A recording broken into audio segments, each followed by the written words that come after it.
기도하시겠습니다. 하나님 아버지, 오늘도 우리를 깨워주시고 은혜의 자리에 나올 수 있도록 인도하시니 감사합니다. 이제 우리의 심령과 마음이 아버지 하나님을 온전히 바라보게 하여 주시고 주의 은혜로 충만한 시간 되게 하여 주시옵소서. 이 하루도 하나님께서 주시는 은혜로 말미암아 하나님 앞에 합당히 살아가는 모든 주의 성도들 되게 하여 주옵소서. 예수님의 이름으로 기도드립니다. 아멘. 찬송가 452장 찬송드리겠습니다.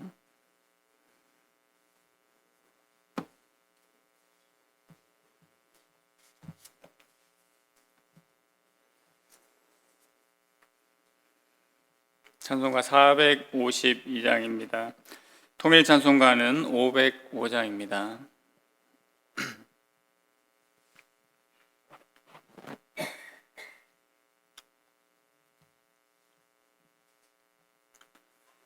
내 모든 소원 기도의 제목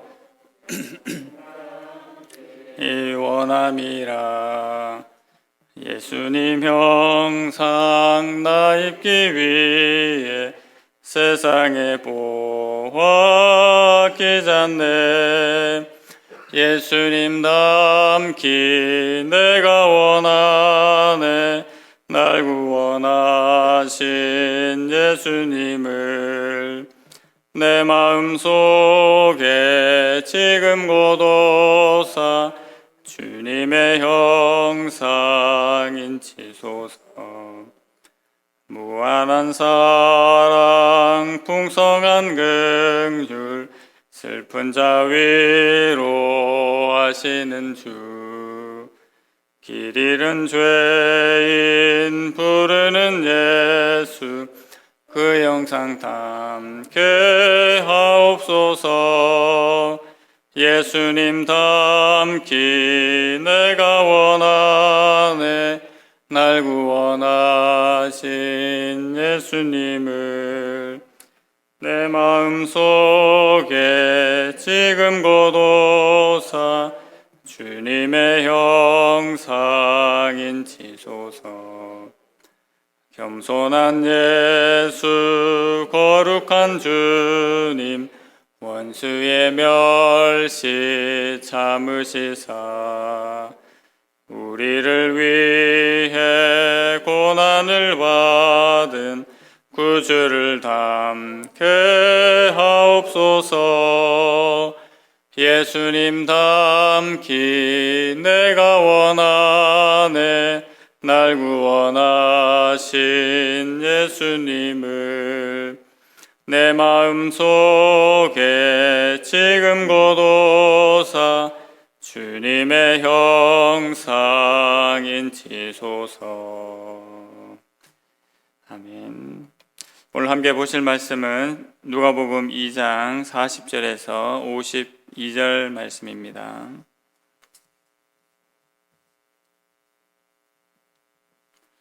신약성경 누가복음 2장 40절에서 52절까지 말씀입니다.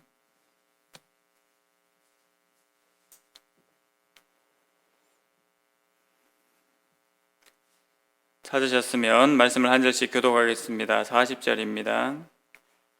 아기가 자라매 강하여지고 지혜가 충만하며 하나님의 은혜가 그의 위에 있더라. 예수께서 12살 되었을 때에 그들이 이 절기의 관례를 따라 올라갔다가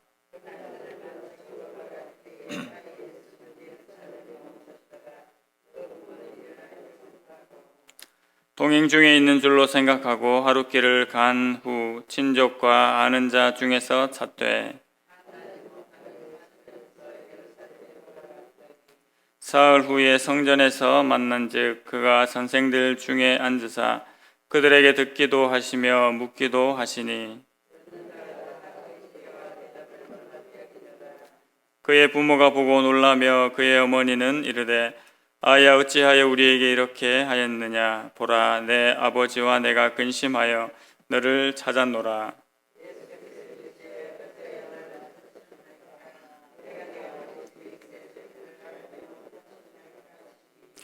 그 부모가 그가 하신 말씀을 깨닫지 못하더라.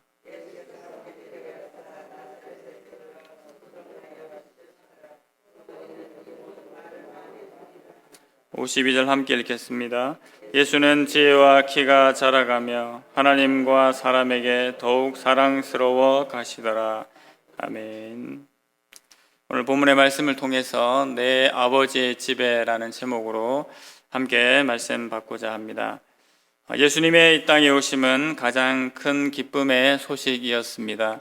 또 예수님을 갈망하며 고대하던 자들에게는 주의 구원을 보게 되는 은혜의 날이었지요. 이 구원은 이스라엘 백성에게는 영광의 빛이 되는 것이었고 또 이방인들에게는 구원의 통로를 계시하는 것이었습니다. 이제 아기 예수님께서 성장하게 되십니다. 40절 말씀대로 아기가 자라며 강하여지고 지혜가 충만하며 하나님의 은혜가 그의 위에 있더라고 말씀하고 있습니다.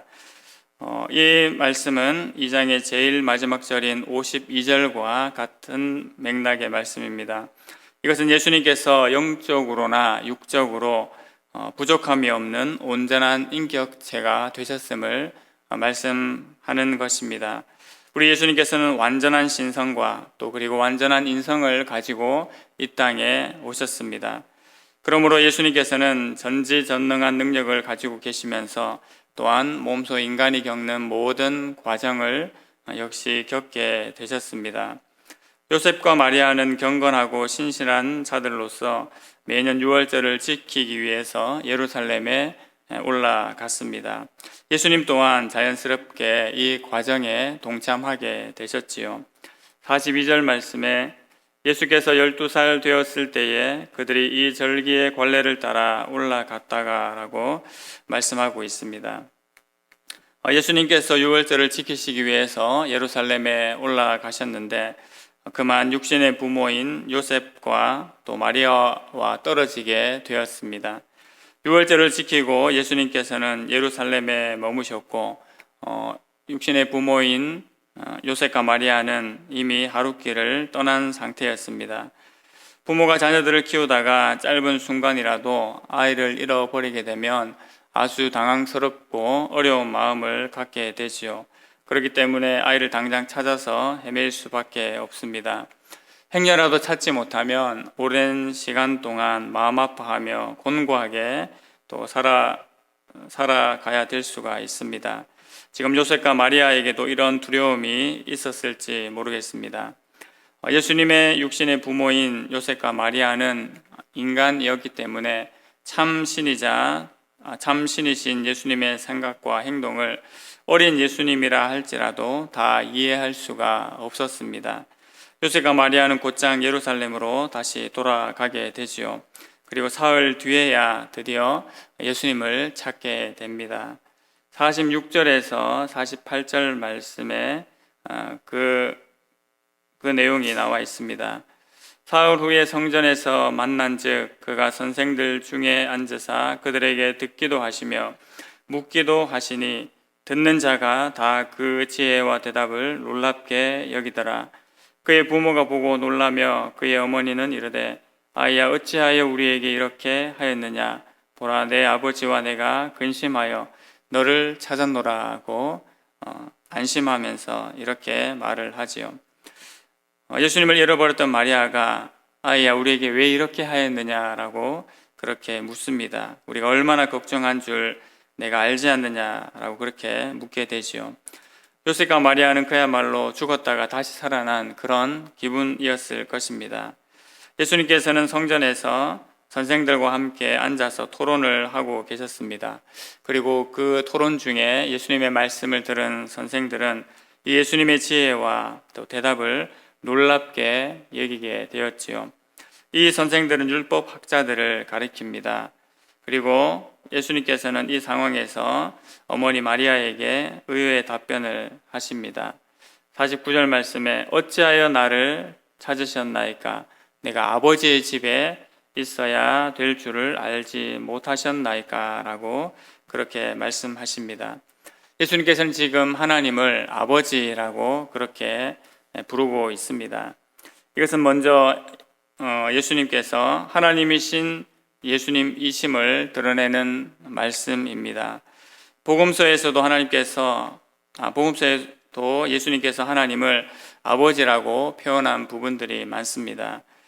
누가복음 후반부에 있는 22장 29절에도 내 아버지께서 나라를 내게 맡기신 것 같이라고 말씀하고 계시고, 또 십자가에 못 박히셨을 때에도 아버지여 내 영혼을 아버지의 손에 부탁하나이다 라고 예수님께서 그렇게 말씀하셨습니다.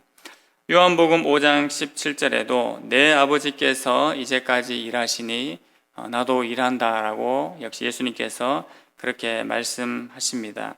이것이 바로 예수님의 신성을 드러내는 부분이지요. 그리고 또 내 아버지의 집에라는 표현을 하게 됩니다. 예수님 자신이 내 아버지의 집에 있는 것이 마땅하다고 그렇게 말씀을 하지요. 이 표현은 원어상으로 내 아버지의 것들 속에 또는 내 아버지의 일 가운데라고 말할 수가 있습니다. 이것은 이 땅의 삶을 살아가고 계신 예수님이시지만, 그리고 아직 어린 시절을 보내고 계신 예수님이시지만, 그 삶의 초점은 아버지이신 하나님께로 향하고 계심을 드러내고 있는 것입니다. 부모인 요셉과 마리아는 그 예수님의 말씀을 잘 깨닫지를 못했습니다. 성부 하나님의 아들이신 예수님께서 아버지의 집에 거하시고 또 아버지의 것들 가운데 있는 것은 당연하고 이상한 일이 아닙니다. 하지만 요셉과 마리아는 당장 이것을 실제적으로 깨닫지 못하게 되지요. 이렇게 예수님께서는 어린 시절부터 지혜와 성령으로 충만하셨습니다. 오늘 본문의 말씀에 보시는 대로 지혜가 충만해서 하나님의 은혜가 그 위에 있게 되셨고, 또 듣는 자가 다 그 지혜와 대답을 놀랍게 여겼다고 말씀하고 있죠. 또 예수님께서는 지혜와 키가 자라가면서 하나님과 사람들 앞에 자랑스러워 가셨다고 역시 그렇게 말씀하고 있습니다. 어린 예수님이시지만 이미 성인들과의 생각과 행동과 마음이 달랐음을 보여주고 있는 것입니다. 51절입니다. 예수께서 함께 내려가사 나사렛에 이르러 순종하여 받으시더라. 그 어머니는 이 모든 말을 마음에 두니라. 마리아는 예수님을 잉태하면서부터 지금까지 계속해서 예수님의 모든 삶과 특별히 말과 행동을 보면서 늘 마음에 두고 살게 되었을 것입니다. 하나님의 계시를 받았을 때부터 그냥 한 인간의 삶이 아니라는 것을 직감적으로 그렇게 느꼈을 것입니다. 그래서 어린 소년 시절에 이 예수님의 일도 마음에 두게 되었지요. 아들 예수님의 말을 다 이해하지는 못해도 그 말을 마음에 간직해 둔 것입니다. 그리고 어린 예수님은 요셉과 마리아를 따라서 나사렛으로 내려가 그 부모에게 순종하여서 받드는 삶을 지속하였습니다. 육신의 부모에 대한 자녀로서의 의무를 계명에 따라서 순종한 것입니다. 예수님께서는 육신의 몸을 입으시고 이 땅에 오셔서 이 땅의 삶을 살아가셨지만 아버지의 집에 거하는 아버지의 것들 또 아버지의 일들 속에 여전히 거하셨습니다. 이것은 예수님의 삶의 정체성과 사명을 어린 시절이지만 여전히 보여주고 있는 것입니다. 참 신과 참 인간으로서 이 땅에 오셨지만 철저히 하나님의 뜻에 순종하여 그 삶을 사셨음을 오늘 말씀이 우리에게 보여주고 있습니다. 아직 어리신 예수님의 모습이지만 그것이 예수님의 신성을 보여주시는 동시에 예수님의 삶의 방향을 보여주고 계십니다. 예수님은 어린 시절이셨을지라도 철저히 하나님의 뜻에 맞추어서 삶을 살아가고 계셨습니다. 우리 삶에도 이러한 은혜가 있기를 원합니다. 하나님의 일들과 하나님의 것들 가운데 속한 삶이 되기를 원하고 또 간구하기를 원합니다. 또한 우리뿐만 아니라 특별히 우리 다음 세대에게도 이러한 은혜가 있기를 간구합니다. 우리의 삶은 이 땅의 관심사가 모든 것이 아니지요. 우리가 분명히 이것을 기억해야 합니다. 모든 그리스도인들은 하늘을 바라보며 하늘 소망을 꿈꾸며 살아가는 존재들이고 또 그것이 마땅합니다. 우리 다음 세대 가운데도 이러한 은혜가 충만케 되기를 원합니다. 하나님께서 주신 성령으로 충만하여져서 우리와 우리 다음 세대에게도 지혜가 충만하며 하나님의 은혜가 그의 위에 머무는 삶이 되기를 원합니다.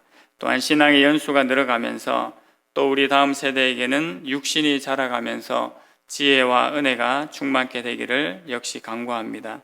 그러함으로 하나님과 사람들 앞에서 더욱 사랑스러워 가게 되고 그 은혜를 풍성히 누리는 자들이 되기를 원합니다. 그러함으로 주의 교회를 더욱더 충만하게 만들어가고 이 복음을 온전히 증거할 수 있는 모든 주의 백성들, 주의 교회 되기를 간절히 소망합니다. 하나님 아버지, 은혜를 감사합니다. 어린 시절에 예수님의 삶의 모습을 살펴보게 하신 것을 감사합니다. 내 아버지의 집에 거하고 내 아버지의 것들 가운데 속하는 그 삶을 사셨던 예수님을 바라보게 됩니다. 하나님 아버지, 오늘을 살아가는 우리에게도 이 심령과 마음으로 또 주의 성령으로 충만한 삶이 되게 하여 주시옵소서. 이 복잡다단한 세상을 살아가고 있지만 아버지의 집에 거하고 아버지 하나님의 것들에 속한 가운데 살아가는 모든 주의 성도들의 삶이 되게 하여 주시옵소서. 예수님의 이름으로 기도드립니다. 아멘. 하늘에 계신 우리 아버지여, 이름이 거룩히 여김을 받으시오며 나라가 임하옵시며 뜻이 하늘에서 이룬 것 같이 땅에서도 이루어지이다.